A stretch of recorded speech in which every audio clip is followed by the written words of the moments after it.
بسم اللہ الرحمن الرحیم۔ السلام علیکم۔ اس واقعہ میں سلطان صلاح الدین ایوبی کی زندگی پر ایک بہت بڑا بدکاری کا داغ لگنے کے بارے میں آپ کو آگاہ کیا جائے گا۔ آدھی رات کا وقت ہو چکا تھا۔ سلطان صلاح الدین ایوبی جو کہ مستقبل کے سلطان تھا، اس پر ایک شاریہ نامی لڑکی نے بدکاری کا الزام لگا دیا۔ قاضی ابن ارسطون جو کہ سلطان صلاح الدین ایوبی کا استاد بھی تھا، صبح اس مقدمے کو سننے والا تھا۔ یہ الزام ایک عام انسان پر نہیں بلکہ ایک باصلاحیت اور باکردار انسان نجم الدین ایوب کے بیٹے سلطان صلاح الدین ایوبی رحمۃ اللہ علیہ پر ایک لڑکی نے لگایا تھا۔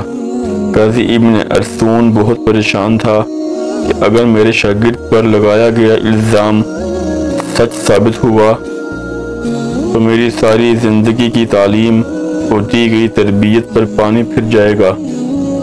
قاضی نے وضو کیا اور جائے نماز پر اللہ کے حضور سجدے میں گر گیا اور دعا کرنے لگا، اے میرے مالک، تیرے باکردار اور نیک بندے پر مشکل وقت آن پڑا ہے، تو اس کی اپنی غیبی مدد فرما اور اس کی عزت کی حفاظت فرما۔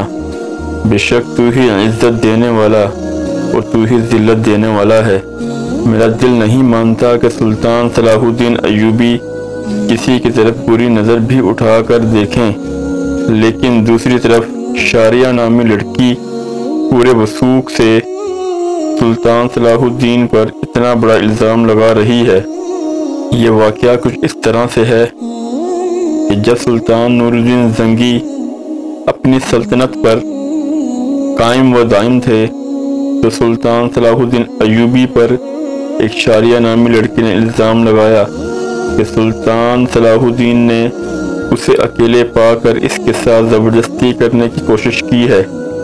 تمام لوگ حیران تھے کہ سلطان اس طرح کا کام کیسے کر سکتے ہیں۔ کسی کو یقین نہیں آتا تھا۔ کوئی کچھ بات کرتا تھا اور کوئی کچھ بات۔ اگلی صبح سلطان نور الدین زنگی کی موجودگی میں قاضی ابن ارسطون نے یہ مقدمہ سننا تھا اور سلطان صلاح الدین ایوبی پر فرد جرم عائد ہونے کے بعد سزا سنائی جانی تھی۔ سلطان صلاح الدین ایوبی ساری رات بخار میں تڑپتا رہا اور اللہ سے دعا کرتا رہا، اے میرے اللہ، اے میرے مالک، تو ہی میری مدد فرما، تو ہی بہتر جانتا ہے، تو ہی سب سے سچا ہے، بے شک میری مدد کرنے والا صرف تو ہی ہے۔ صبح کا وقت ہوا۔ سلطان صلاح الدین ایوبی کا بخار بہت زیادہ بڑھ گیا۔ سلطان صلاح الدین نے وضو کیا اور نماز کے لیے کھڑے ہو گئے۔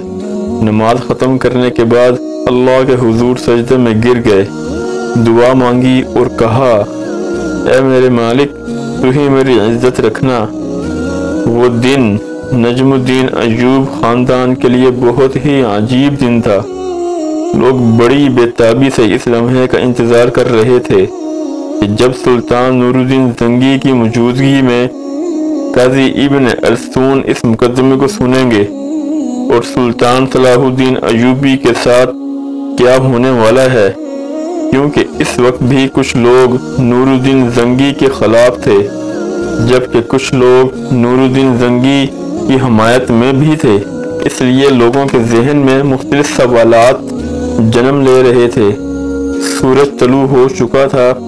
سلطان نور الدین زنگی اپنے دربار میں آ چکے تھے اور اس کے بائیں جانب قاضی ابن ارسطون کا تخت لگا ہوا تھا اور نیچے صلاح الدین ایوبی ہاتھ باندھے کھڑے تھے۔ تھوڑی دیر کے بعد قاضی نے فرد جرم پڑھ کر سنایا اور فرد جرم پڑھنے کے بعد قاضی سلطان صلاح الدین ایوبی سے مخاطب ہوئے اور کہا کہ تمہیں اپنی صفائی میں بولنے کا پورا حق دیا جائے گا۔ قاضی کی بات ختم ہوتی ہے، سلطان صلاح الدین ایوبی رحمۃ اللہ علیہ نے قاضی سے مخاطب ہوتے ہوئے کہا، قاضی صاحب، جس لڑکی کو میں نے دیکھا تک نہیں، اس کے ساتھ کچھ برا کرنے کے بارے میں سوچ بھی نہیں سکتا۔ یہ سنتے ہی قاضی صاحب نے حکم دیا کہ شاریہ نامی لڑکی کو حاضر کیا جائے۔ جب وہ لڑکی دربار میں حاضر ہوئی تو لوگوں کی حیرت کی انتہا نہ رہی، کیونکہ اس لڑکی کا سارا جسم ڈھانپا ہوا تھا اور صرف آنکھیں وہ بھی بڑی مشکل سے دکھائی دے رہی تھیں۔ سلطان صلاح الدین سمجھ نہیں پا رہے تھے کہ جس لڑکی کو میں نے دیکھا نہیں وہ مجھ پر اتنا گھناؤنا الزام کیسے لگا رہی ہے۔ مجھ سے ایسی آخر کون سی غلطی سرزد ہوئی جو اس لڑکی نے مجھ پر اتنا بڑا الزام لگایا۔ قاضی ارسطون شاریہ نامی لڑکی سے مخاطب ہوئے اور پوچھا، بتاؤ سلطان صلاح الدین نے تمہارے ساتھ کیا کیا؟ تو اس لڑکی نے کہا کہ میں اپنا بیان پہلے دے چکی ہوں، مزید ایسی باتیں کر کے میں اپنی مزید عزت خوار نہیں کروا سکتی۔ بخار بہت زیادہ ہونے کی وجہ سے سلطان صلاح الدین ایوبی رحمۃ اللہ علیہ کا چہرہ زرد ہو رہا تھا اور ہاتھ کانپ رہے تھے اور زبان پر بھی لرزہ طاری تھا۔ دیکھ کر مجمع کو یہ لگ رہا تھا کہ سلطان صلاح الدین ایوبی بے قصور نہیں ہے۔ سلطان نور الدین زنگی بڑے غور سے یہ سارا منظر دیکھ رہے تھے۔ پورے دربار میں سناٹا چھایا ہوا تھا۔ لوگ بڑے غور سے سلطان صلاح الدین ایوبی اور اس لڑکی سے کہا، کیا تمہیں اپنے رب سے ڈر نہیں لگتا کہ تم ایک بے قصور انسان پر اتنا بڑا الزام لگا رہی ہو؟ لوگ سمجھ رہے تھے سلطان نور الدین زنگی کا بھتیجا ہونے کی وجہ سے صلاح الدین اگر مجرم قرار بھی دیا گیا تو سزا سے بچ جائے گا۔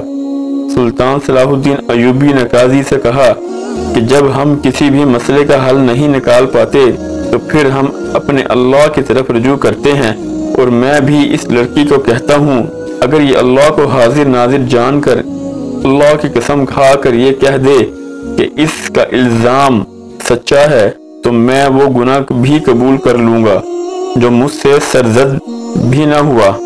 یہ سنتے ہی وہ لڑکی سلطان صلاح الدین کو بغور دیکھنے لگی اور سلطان صلاح الدین کی حالت سمجھ چکی تھی۔ بخوبی دیکھنے کے بعد لڑکی چیخ چیخ کر رونے لگی اور کہا، میں تمام مجمع کے سامنے اللہ کو حاضر ناظر جان کر کہتی ہوں سلطان صلاح الدین ایوبی بالکل بے قصور ہیں، سارا گناہ میرا ہے۔ یہ سن کر سارا مجمع حیران ہو گیا اور اس لڑکی کے چند الفاظ نے مقدمے کو الٹا کر رکھ دیا۔ اتنے میں سلطان نور الدین زنگی دہشت سے اپنی کرسی سے اٹھے اور اس لڑکی کو کہا کہ کیا تمہیں نہیں پتا کہ الزام تراشی کی تمہیں کتنی بڑی سزا مل سکتی ہے؟ تو اس نے کہا، ہاں مجھے معلوم ہے اس کی مجھے کتنی بڑی سزا ملے گی۔ اس کے بعد قاضی نے شاریہ سے کہا کہ آخر ایسی کیا وجہ تھی کہ تم نے سلطان صلاح الدین ایوبی پر اتنا گھناؤنا الزام لگایا؟ تو لڑکی نے اپنی آنکھیں جھکا لیں۔ جب سلطان نور الدین زنگی رحمۃ اللہ علیہ نے لڑکی کی طرف دیکھا تو اس نے کہا، اے میرے سلطان، میں جانتی ہوں کہ مجھ سے بہت بڑا گناہ ہو گیا ہے، شاید جس کی تلافی بھی ناممکن ہو، کیونکہ جو داغ صلاح الدین ایوبی کے کردار پر لگا وہ شاید میں چاہتی ہوئی بھی نہ مٹا سکوں، لیکن یہ سب کام کرنے کے لیے میں مجبور تھی۔ سلطان نور الدین زنگی نے پوچھا کہ بتاؤ تمہیں اس کام کے لیے کس نے مجبور کیا؟ تو شاریہ نامی لڑکی نے امیر ابن مرقوم کی طرف اشارہ کرتے ہوئے کہا، اس عالی مرد امیر نے مجھے یہ سب کام کرنے کے لیے مجبور کیا۔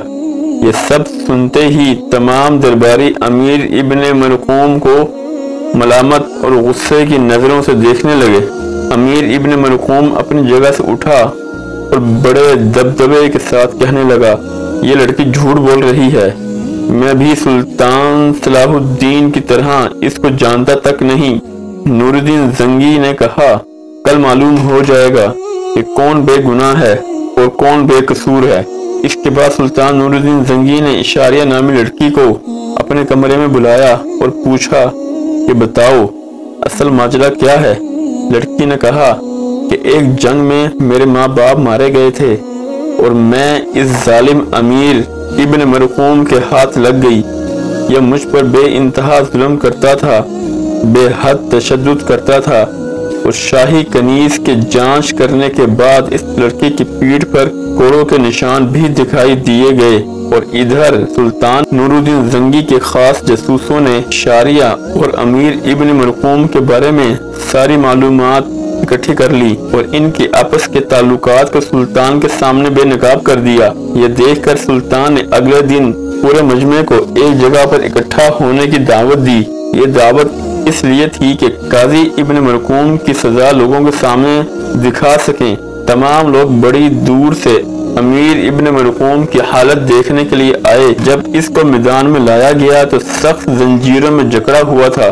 لوگ اس کو ملامت کی نظروں سے دیکھ رہے تھے۔ شریعت کے مطابق اس کو 70 کوڑے مارے گئے اور اس کے بعد سلطان نور الدین زنگی نے اس کی تمام جائیداد ضبط کر لی، اس سے شاہی عہدہ بھی لے لیا اور اس کی تمام جائیداد سلطان صلاح الدین ایوبی کو دینے کی دعوت دی۔ لیکن سلطان صلاح الدین ایوبی نے یہ کہتے ہوئے ٹھکرا دیا کہ میں کسی کا مال اپنے حصے میں رکھ کر غاصب نہیں بننا چاہتا۔ اور اسی طرح سلطان صلاح الدین ایوبی رحمۃ اللہ علیہ کی اللہ تعالیٰ نے غیبی مدد کی اور اس کے وجود پر لگایا یہ بدکاری کا داغ دودھ کی طرح دھل گیا۔ بے شک اللہ اپنے بندوں کی مدد فرماتا ہے۔ جو انسان گناہ بدکاری سے بچتا ہے تو اللہ تعالیٰ اس کی مدد فرماتا ہے۔ اگر آپ کو ویڈیو اچھی لگی ہو تو چینل سبسکرائب کیجیے گا اور اپنے دوستوں کے ساتھ اس ویڈیو کو شیئر کیجیے گا۔ جزاک اللہ۔